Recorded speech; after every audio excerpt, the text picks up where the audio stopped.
Alrighty, Minot and Roger. Since we can't sit in the car with you anymore to go through some new stuff, I'm gonna sit here and try and show you a video of a few things that are new.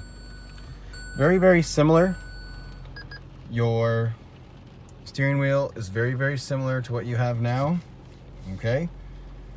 The new things on the left side is the lane departure warning. So your lane departure warning you can find in your cluster for the settings. When you turn it on, it's right there. The little white light comes on.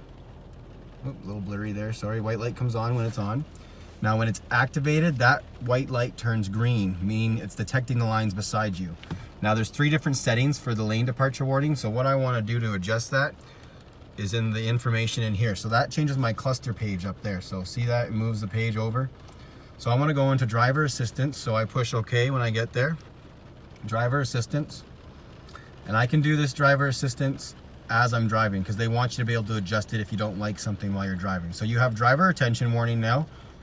So you have high sensitivity or normal sensitivity. I'd leave it on normal. What this is if you're veering around the road and you're kind of not paying attention, the vehicle's going to notice that and it's going to start beep, beep, beep, beep, and warn you. So the high sensitivity does it quite often.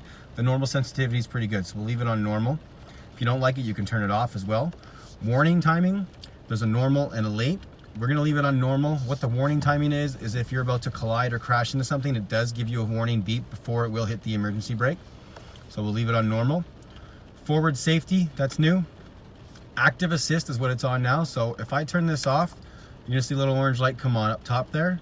That's showing a little car crash. So that means you have no assist right now. So I'm gonna leave it on active assist. What it does is it's, of course, the lane departure and the active assist and collision warning only work going 65, 70 kilometers an hour or faster.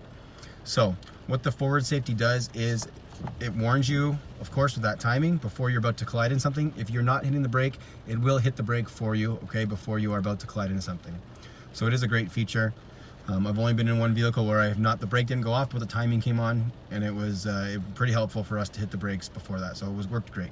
So those are the new features for you for your safety. Everything else in there is the same, blind spot. And that's in driver assistance, okay, in your user settings. And that's with this little page button. You can navigate that. So same thing as your other one, you have your average liters here on your main page, and then your trip odometer A, trip odometer B, and then your speedometer. So that's really cool too. And then the middle screen is new. This is your lane departure and your lane keep assist. So I'd watch this sometimes while you're driving, while it's activated. It shows you on this page what line is activated and what line isn't.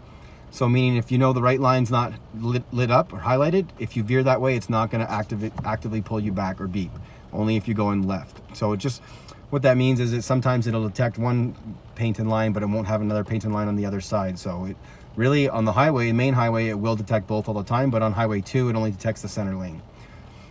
Alrighty, so that is your new stuff that you have. That's all the safety stuff, and of course the new transmission. Everything else, just kind of a new layout. Very similar, very similar to what you have now. The setup, everything is still the same in here.